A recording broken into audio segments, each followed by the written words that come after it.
Welcome in, friends. Set everything else aside for a moment. A new story is about to begin, so sit back and listen. His mother-in-law took his little daughter away for summer break. When the girl came back, she was quiet, her eyes fixed on the floor. His mother-in-law smiled and said, "Don't worry, she's a well-behaved girl now." His wife nodded. But that evening, his daughter climbed into his lap and whispered, "Dad, while Mom can't hear us, I'll tell you what really happened there." Hello, you're listening to As If It Were Yesterday. True life stories. Tell us in the comments where you're listening from if you'd like. Enjoy the story. We hope this new one stays with you.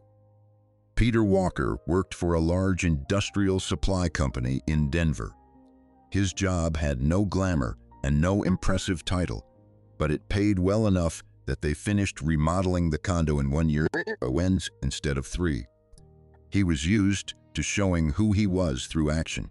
If the faucet in the bathroom leaked, he replaced it that same evening. If his daughter needed a backpack for school, he brought home the exact one Leah had pointed to in the store. Peter had never known how to speak beautifully, and long ago he had stopped being upset about it. His daughter understood him without many words. Leah was 7 years old, with her father's eyes and his habit of going quiet when something hurt. She took his soft, practical care as a language that needed no dictionary. If Peter came home from work and silently sat beside her while she drew, Leah would slide the box of colored pencils toward him. "Dad, was it storming at work again? What makes you say that? When you sit down, you breathe out like you just dropped a bag of cement." "I just sat down, Lee. I'm wiped out." "Sure. Here, take the blue pencil. When you color with blue, your head gets calm right away." Peter would take the blue pencil and draw something clumsy. Leah would nod seriously, like an expert evaluating a beginner's work. Kelsey, passing by, sometimes stopped in the doorway. How sweet, sitting there in silence like two spies under interrogation. You could exchange at least a couple of words just to be polite. "We are communicating, Mom," Leah would answer without looking up from the paper. "We're just quiet, and you don't hear things when they're quiet." There was no warmth in Kelsey's voice, only observation, faintly disgusted, as if she were describing someone else's strange habit, one she tolerated, but did not understand. In public, Kelsey Walker called her husband reliable. At dinners with friends, at school meetings, in quick conversations with neighbors, the same word came up again and again. Reliable. But at home, reliability turned into predictability, and predictability turned into a dull ache that made her temples throb. She never said that out loud, but she created an atmosphere where Peter felt his own uselessness through pauses, through unfinished sentences, through the way she turned toward the window in the middle of a conversation. "We had a thriller at the warehouse today," he began over dinner once. "The suppliers sent some kind of dollhouse hardware instead of industrial valves. Your metal parts again, Pete. Not just metal parts. It was a multi-million-dollar shipment, and they... Kelsey did not look up from the feed on her phone. Mutiny on the ship over a nut and bolt. The scale of the tragedy is overwhelming. He fell silent, finished his soup, and went to wash the dishes. He could not put into words what exactly was wrong. Every time he thought he had finally found the heart of it, Kelsey did something ordinary. She stroked Leah's hair. She asked whether he had paid the electric bill, and the suspicion scattered because he had no words and she had no visible crimes.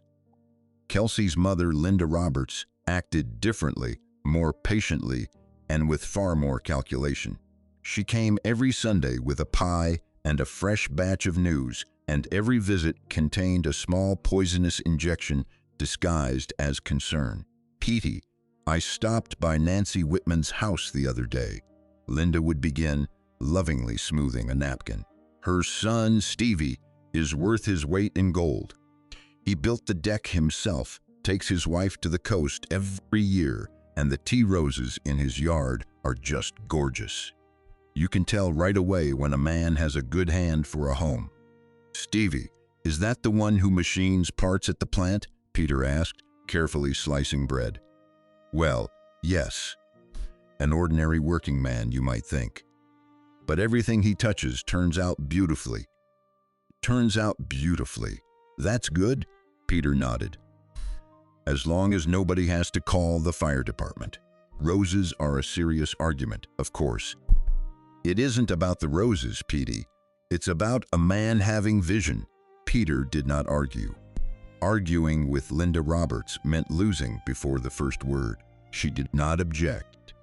She took offense. And her offense was the thing that poisoned the air for the rest of the week. 6 months later, Peter learned from a neighbor in the parking garage that the legendary Stevie owed half the neighborhood HOA money, had gone through a loud divorce involving a police visit and a broken window, and had spent 2 months sleeping in his own mother-in-law's garage because his wife changed the locks. Peter thought then that if this was the standard, he could probably breathe easier. Out loud, however, he said nothing. He wanted to, but he pictured Linda Roberts' face and decided silence would be cheaper. At the beginning of July, Kelsey announced it over breakfast. Listen, Mom is insisting Leah stay with her for a couple of weeks. She has berries right off the bush, and the neighbor fixed up the swing. Buddy is apparently bored out of his mind without company. Buddy isn't bored, Peter said. He just wants to retire. He's about 100 in dog years. It's a figure of speech, Peter. Leah, do you want to spend part of summer break at Grandma's? Leah lifted her head from her plate so quickly she almost knocked over her glass. I do. Grandma promised pancakes with more cherries than batter, and I can scratch Buddy behind the ear. He does that funny thing with his paws. Dad, you should see it. I've seen it. He's been doing that since 2018. It's still funny. Peter did not object. Linda Roberts had a small house on the edge of Denver, a greenhouse, an old yard with an apple tree, and Buddy, a lazy, good-natured, mixed-breed dog. For a 7-year-old girl, all of that made a perfect summer kingdom. He helped pack her backpack, put in extra sandals and a sticker book, then crouched in front of his daughter in the entryway. If you get sad, call me right away, even in the middle of the night. Dad, I'll start missing you as soon as we turn the corner. But Grandma's cherry pancakes are sacred, and you know that. Yes, I have no arguments against cherry pancakes. That's heavy artillery. Exactly, Leah confirmed, clutching her dolls and stepping over the threshold with the pure joy children have before they learn that adults can hide very different reasons inside an innocent little trip. Linda hugged her granddaughter by the car and said, mostly to Peter, "Don't worry, Petey. In 2 weeks, I'll return a human being to you, not this natural disaster. She'll be a model child." Kelsey smiled, fixed a loose strand of Leah's hair, and they drove away. Peter stood outside the building, watching the car disappear, and thought 2 weeks of quiet might not be so bad. He could finally clear out the balcony. Leah waved through the rear window, happy, open, trusting. The calls came with a neatness that should have made him uneasy all by itself. Every day, at about the same time, Leah's voice said the same thing. Everything's good. Dad, I ate oatmeal, walked Buddy, helped Grandma. When Peter asked to turn on video, Linda took the phone. Oh, Petey, she's running barefoot over the grass. I'm chasing her around the whole yard. You two can video chat tomorrow. All right. Could we do it earlier, before she runs off? In the morning, she sleeps like a rock. My little sunshine breathes this fresh air, and you can't get her up before 10. That's what a yard does for a child, not like those concrete boxes you live in. The next day, the same thing happened. She had fallen asleep. She was taking a bath. She was helping in the greenhouse. Peter listened, nodded, and did not insist. Not because he was naive, but because a person used to trusting the system does not imagine the system is working against him.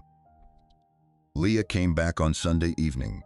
Peter went down to meet them and saw it at once, before he even understood that a different child stood in front of him.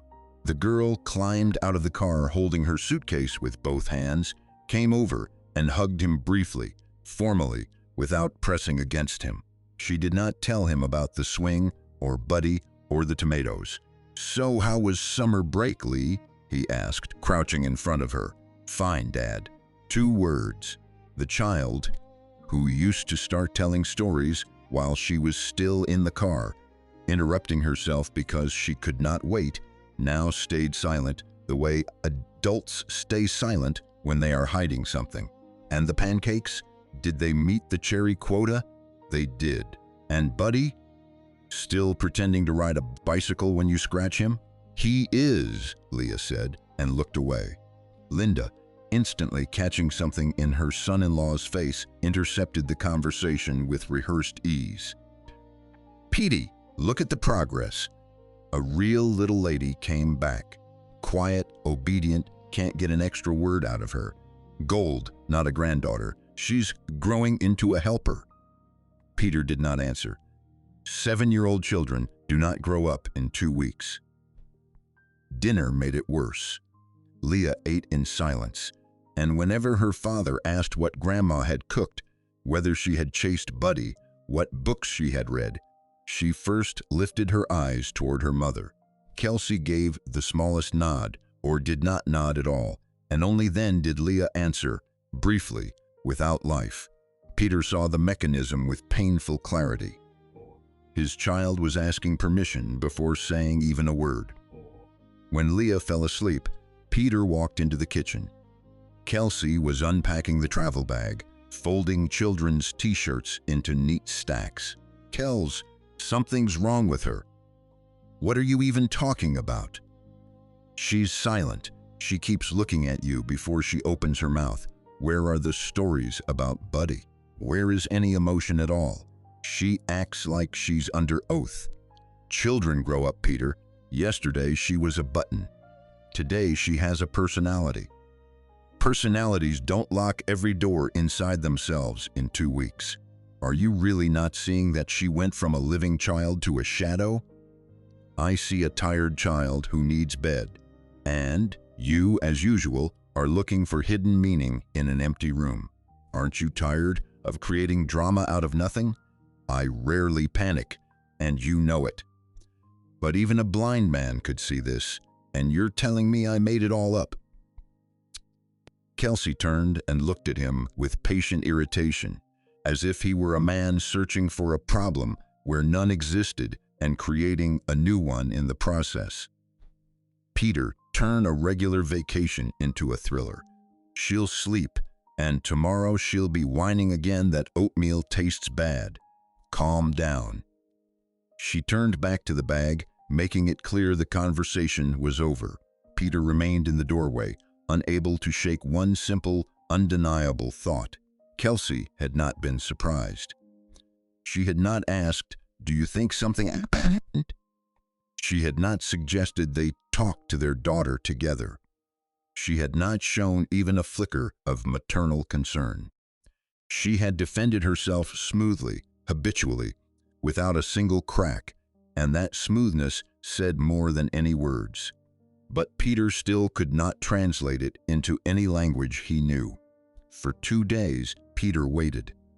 Not because he was hesitating, but because waiting was better than pushing. Leah moved through the condo carefully, skirting around her parents the way a person moves around furniture they might bump into. Kelsey behaved as usual, and there was something false inside that usualness, like a deliberately steady note played to hide that the instrument is out of tune. On Wednesday, Kelsey left on errands right after lunch. Peter was washing dishes in the kitchen when he heard steps in the hallway. Soft, uncertain, broken by pauses, as if someone were approaching the door and then stepping back. He dried his hands, turned, and saw Leah. She stood at the kitchen entrance, pressing a stuffed bunny to her chest, looking not at her father, but at the front door. "Dad," she whispered, lowering her voice. "While Mom can't hear us, can I tell you? But it's a secret." "Of course, Lee. Come here." He sat on the floor with his back against the kitchen cabinet. Not on a chair, not on the couch, but on the floor, so he could be level with her, so she would not feel she was speaking upward from below. Leah came over, sat beside him, pulled her knees to her chin, and began twisting the bunny's ear. "Dad, what happens if grown-ups get really, really mad?" "Which grown-ups?" "You know, big ones." "Who are the big ones?" Leah fell silent. Then, without lifting her eyes, she said, "Grandma said there are rules for big people. If I break them, Mom and Grandma will get upset, and I'm not allowed to upset them because I'm already big and I should understand." "What rules, Lee?" She put her finger in her mouth. It was a habit she had grown out of at 5, and it had returned the way childish things return when fear does. Peter did not rush her. He sat and waited, and the silence between them was not heavy. It was warm, like a blanket a child could hide under. "I'm not supposed to tell Dad," Leah finally whispered, "because Dad won't understand. Grandma said it's a rule for grown-ups, and I'm already big." Peter felt his jaw tighten, and he unclenched his teeth by force. His daughter had not grown up. She had been trained to keep quiet, to hide things, and to think of it as a sign of maturity. Peter cleared his throat. "Lee, listen to me. You can tell me anything you want. Nobody is going to yell at you. Not Mom, not Grandma, not me. You're safe here." Leah looked at the front door, then at her father, and nodded, not because she believed him yet, but because she wanted so badly to believe him. The next morning, Peter was passing the bedroom and stopped. Leah sat at the floor, arranging her dolls in a certain order. A female doll stood in the center. Beside it was a plastic soldier she had, for some reason, wrapped in a scrap of fabric like clothing. A small girl doll stood next to him, a fourth figure. Leah's favorite, with red hair, stood slightly apart, an arm's length away from the others. Peter took out his phone and photographed the arrangement before walking in. "Lee, looks like you've organized a whole symposium in here. Who's this?" "This is her." Leah touched the female doll. "This is Mom, and next to her?" Leah fell silent and began adjusting the cloth on the soldier, pretending to be absorbed in it. "That's okay," Peter said. "Not right now. You can tell me later." He left, and in the hallway he heard her voice behind him. "That's the man who came over, and his daughter, who, by the way, does not know how to share toys at all." Peter stopped but did not turn around, afraid to scare her back into silence. Leah said no more. He stood there another second and walked on, carrying with him a photograph where 4 little figures said more than all the perfect phone calls of the past 2 weeks. That same evening, he was checking Leah's jacket before throwing it into the wash. In the right pocket was a pink plastic hair clip with glitter, the kind sold in packs of 12. Leah did not own any like it. In the small left pocket was a rubber horse, worn down with marks from another child's teeth. Peter turned the horse in his fingers and put it back. The jacket smelled like someone else's laundry detergent, not the kind Linda Roberts used, and not the kind on the shelf in their bathroom at home. It was the smell of another house, another life, one his daughter had been in long enough to absorb. The next morning at breakfast, Leah was eating oatmeal and telling him something about her friends in an almost normal voice, nearly the way she used to. Then, between 2 spoonfuls, she suddenly said, Grandma said I have to get used to him, that he's nice. The spoon slipped from Peter's fingers and clinked against the edge of his plate. He slowly crouched in front of his daughter, so his eyes were level with hers. Get used to who, Lee? Leah's eyes filled with tears, fast, the way children's tears come when they have held themselves together with all their strength and suddenly cannot anymore. I can't say. All right. Who else was there when Grandma said that? A long pause followed. Leah picked at her oatmeal, smearing it along the rim of the bowl. Peter waited. He did not move, did not prompt her, did not help her. He simply waited. Mom, Leah whispered. Peter straightened and stood for several seconds, staring out the window, where the July morning kept going as if nothing had happened. The playground, pigeons on the building awning, a woman pushing a stroller. Kelsey had been there. She had not found out later. She had not guessed by accident. She had been present when her mother explained to a 7-year-old child that she needed to get used to some strange man. This was not an affair, and it was not a mistake. It was an operation, and his daughter had been used as a piece in the machinery. Peter had already told work the day before that he was taking time off. After breakfast, when Leah went to play in her room, he sat down with the household tablet. Kelsey had synced the navigation app across both devices for convenience, never thinking her husband would one day open the location history. And now, Peter saw what he was never meant to see. The same address on the other side of Denver, repeated again and again in a neighborhood where neither of them had any reason to be. Bank notifications confirmed the picture. Purchases at stores near that address, always during work hours. One line stopped his eyes. Payment for a motel room on the outskirts of the city. The booking confirmation included a second name, Grant Martin. Well, hello, Grant, Peter said under his breath and rubbed the bridge of his nose.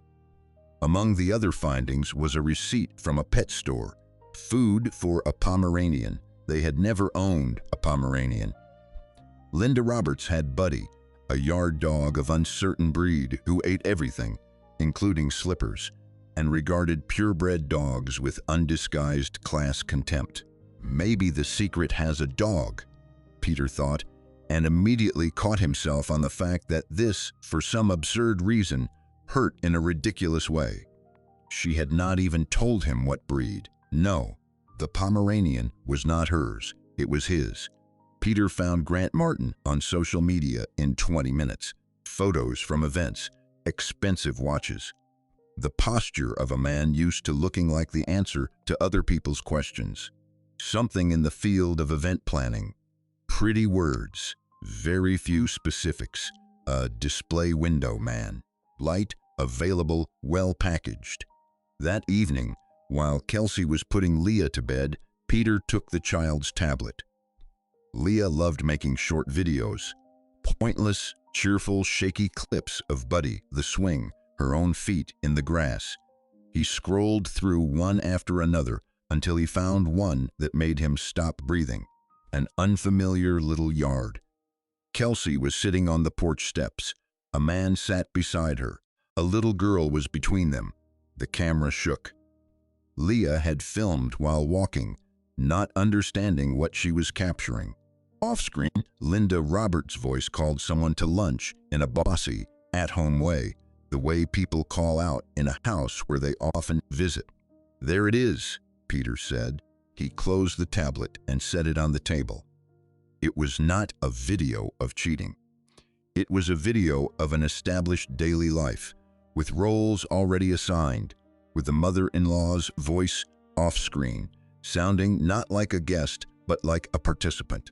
Leah had not been taken to that house for fun. She had been trained into a new arrangement, one where no chair had been set for Peter.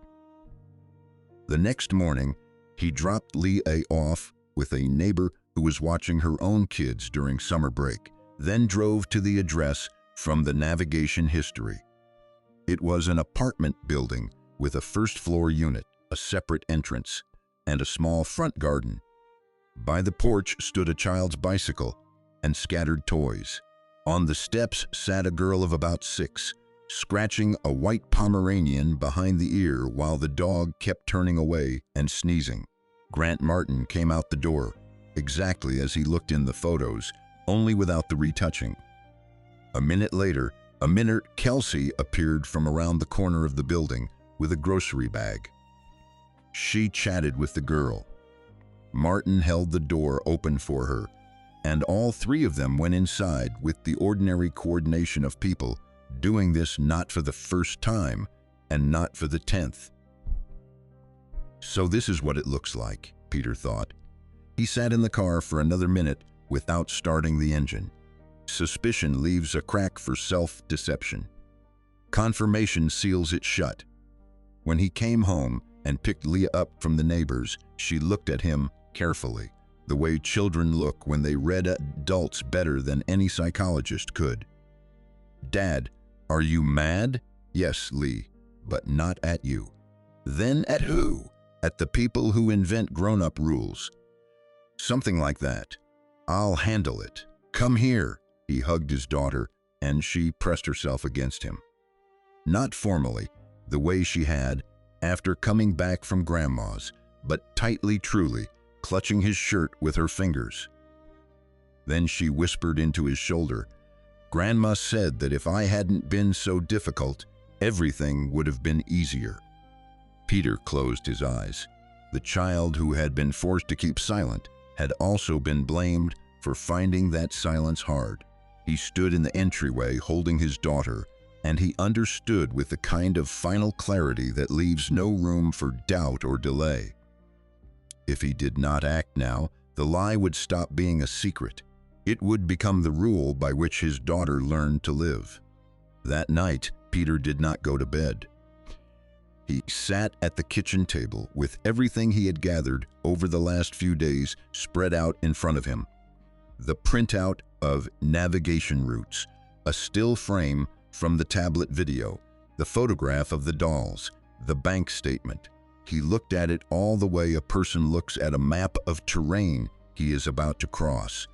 Not with emotion, but with calculation. And then he remembered.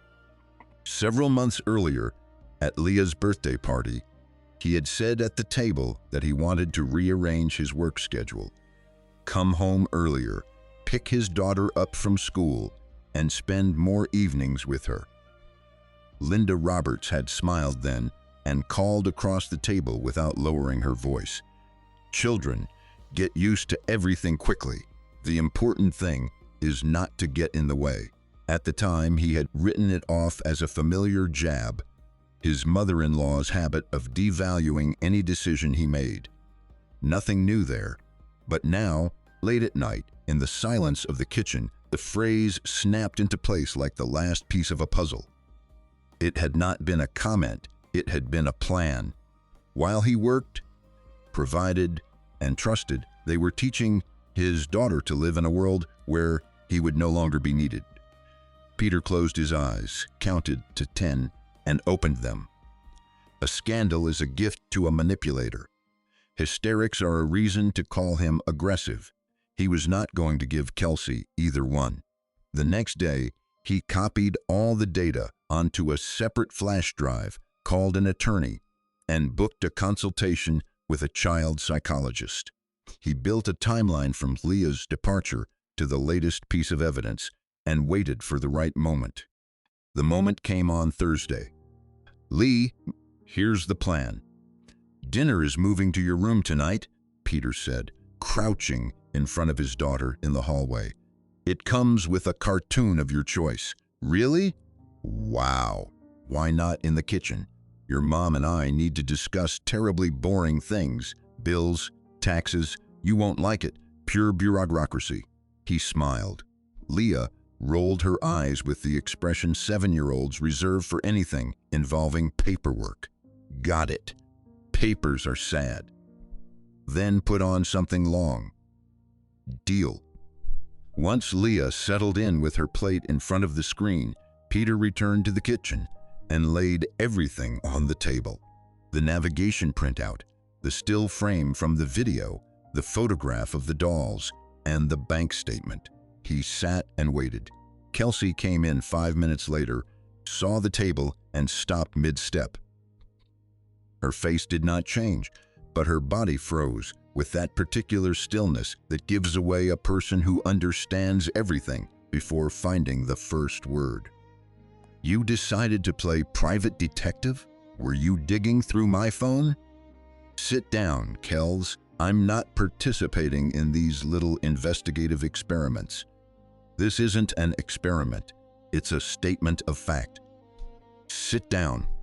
She sat not like a thief caught red-handed, but like a negotiator assessing an opponent's position.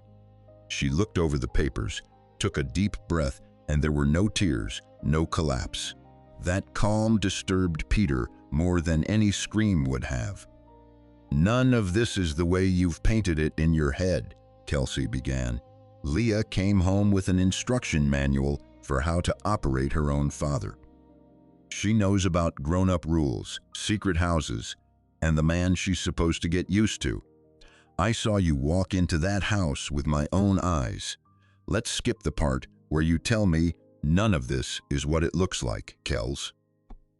It's insulting to my intelligence, honestly." Kelsey ran her finger along the edge of the still frame, where she was sitting beside Grant Martin on someone else's porch, and stayed silent for a long time. Then she lifted her eyes and said the sentence after which nothing remained between them that could be repaired. "You were basically absent from our lives, Peter. Yes, money, work, well done. But I spent years living in a beautiful sealed box with no air. I was trying to make the transition healthy for Leah." "Healthy," Peter repeated. "You made a 7-year-old child an accomplice and forced her to carry an adult secret. That's what you're calling healthy now?" Linda Roberts walked into the kitchen. Of course, she had been waiting for this and could not stay away from the story she had helped build. Peter noted that his mother-in-law had managed to change out of her house robe into a decent sweater and put on earrings, as if she were coming not to a family confrontation, but to a meeting at the county office. If she had treated honesty with that much care, he thought, none of this would have happened. "All right, let's not be dramatic," Linda said, taking a third chair with the air of a committee chairwoman. "We're civilized people. We'll sit down and discuss everything constructively." Peter picked up the photograph of the doll arrangement and placed it back on the table. "Linda, explain this to me as an expert. In which chapter of your parenting manual does it say adults get to break a child's mind with secret games of silence for their own comfort?" His mother-in-law did not blink. "Children get used to everything quickly.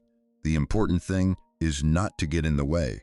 "Oh, the manual hasn't changed." Peter nodded. "You didn't even update the wording." "You weren't saving your granddaughter. You were protecting your investment in your daughter's personal life, even if the price was Leah's normal childhood." Kelsey stood. "You don't have the right to decide for all of us unilaterally." "But you did." Pete stood too, weeks behind my back, using our daughter as cover. "Now it's my turn. It's time to bring this back inside the law." Leah appeared in the hallway. She had heard nothing. The cartoon was still playing in her room. But children feel when the air in a house changes, and they come toward that change as if toward a sound. She stood there, clutching the red-haired doll to her chest, and looked at her father. Linda stepped toward her. "Leah, go back to your room. We have a work meeting here." Leah did not move. She looked at Peter. He came over, crouched in front of her, and took her hand. "Lee, listen to me carefully. No more secret rules. No more secrets from Dad. Do you hear me? That's over." Leah's face changed instantly. Not from fear, but from relief, rushing so fast she could not hold it back. Tears rolled down her cheeks, and she whispered, "Dad, I really didn't want to lie to you. I was so scared. Peter hugged his daughter, rose with her in his arms, and looked at Kelsey over Leah's head. Marriage is only half the disaster here, Kels. You dragged a child into your plan to install a new dad. That's beyond the line. Linda stepped forward. Peter, right now you're manipulating her and turning your daughter against her mother. No, Peter said without raising his voice. You turned against me. The difference is that I'm evacuating my daughter from the lie you dragged her into. The next morning, Peter sat in the attorney's office and laid out the contents of the flash drive on the desk. Root printouts, bank statements, the still frame from the tablet, the photograph of the dolls. Is this enough to start the process? He asked. The attorney reviewed the documents, pausing longer on the video than on the rest, and nodded. More than enough. The video removes a lot of unnecessary questions. Divorce, primary, physical custody, and I would push to limit contact with the grandmother until an evaluation is complete. We file today, right now. Keep in mind, she'll lean hard on mother's rights and the sacredness of family ties. Are you ready for war? I've been ready since the moment my daughter started asking her mother with her eyes whether she was allowed to answer how old she was.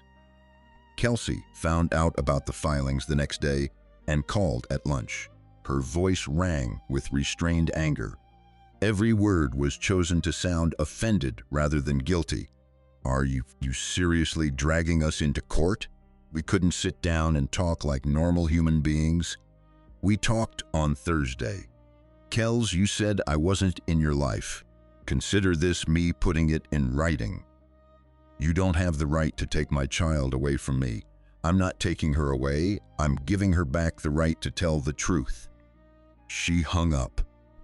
Then she called back an hour later, already crying in a different tone, trying to find in him what had always worked before, guilt for his own directness. Peter listened and hung up in silence, without explanations, because there was nothing left to explain. Linda Roberts showed up in person on the third day, without warning, carrying a cake in a box. She had apparently decided that problems could be put out like fires with the right tone and tea served at the right time. P.T., what is all this courtroom drama for? She began from the doorway. We're family. We can always work things out without all these special effects. Let's have tea. I brought cake. Linda, Peter said, taking the cake box from her and setting it on the entryway table. In my coordinate system, family is not a place where a child is taught that lying to dad is a sign of growing up. Leave the cake on the table. Tea isn't on the program today. She opened her mouth, closed it, stood there for a second, and left, forgetting the cake.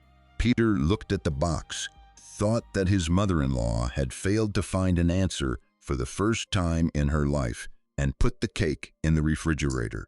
Leah liked sponge cake, and the cake itself was innocent. Information about Grant Martin came on its own.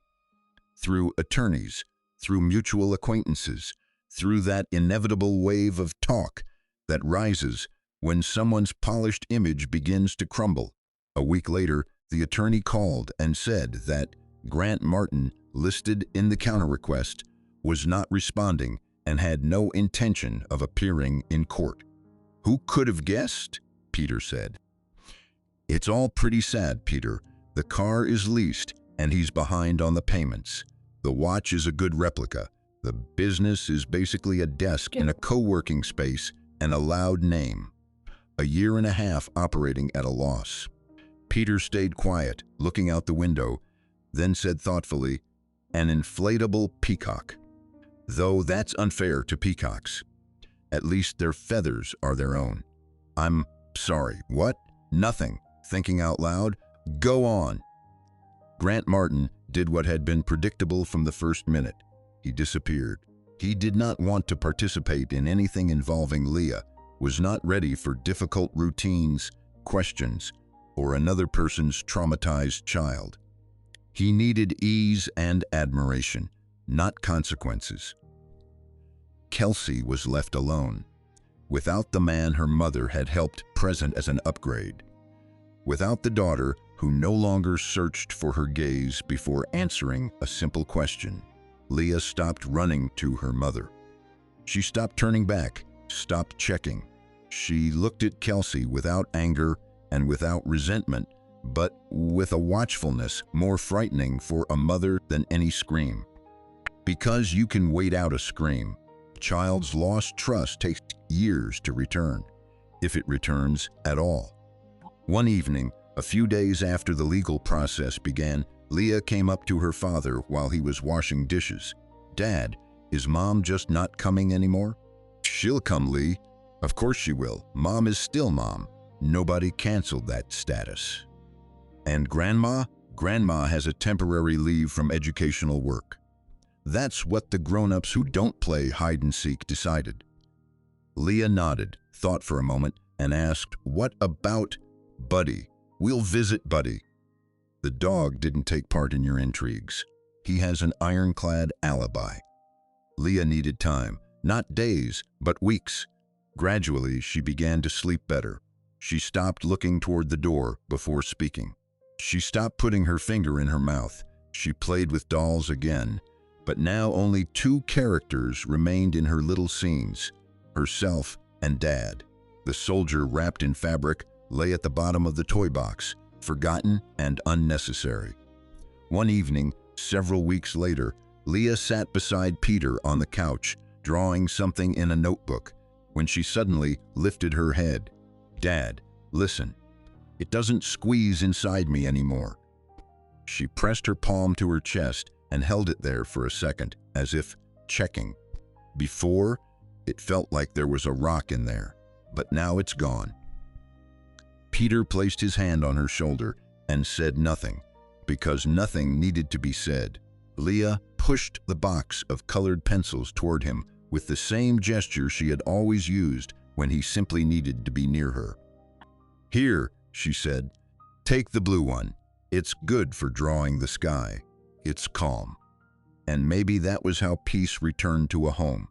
Not all at once, not loudly, not with grand promises, but through one honest breath, one safe silence, and one child who finally knew she did not have to carry grown-up lies anymore.